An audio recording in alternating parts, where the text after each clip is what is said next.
আর্মিদের মতো যদি পুলিশ বলেন আরও আদার্স আনসার ব্যাটালিয়ন যারা আছে তাদের যদি এরকম শৃঙ্খলার মধ্যে আনা যেত বা ওরা থাকতো, বিশেষ করে বিভিন্ন সময় আনসারদের নিয়ে বিভিন্ন কথা হতো।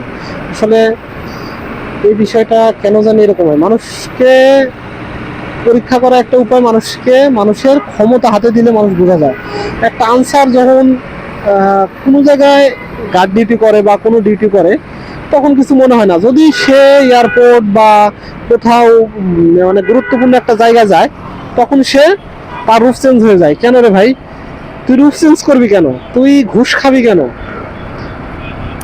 তার ভিতরে টেন্ডেন্সিটা চলে আসে যে আমি বেতন পাই সেই টাকাটা হালাল না, এ মানে হালাল হচ্ছে, হারাম করে খাইতে হবে। হ্যাঁ, সে হালাল করে খাবে না, তাকে কি করতে, হারাম করে খাইতে হবে। তার কাছ থেকে, মানুষের কাছ থেকে, সহজ মানুষের, একটা মানুষের সহজ কাজটা কঠিন করে দিয়ে তারপরে ওই লোকটাকে হয়রানি করে টাকাটা নেয়াতেই, মানে নেয়াকেই ঘুষ বলে।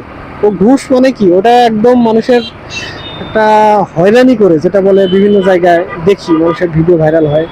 এর আগে হয়েছে। তো বলতে গেলে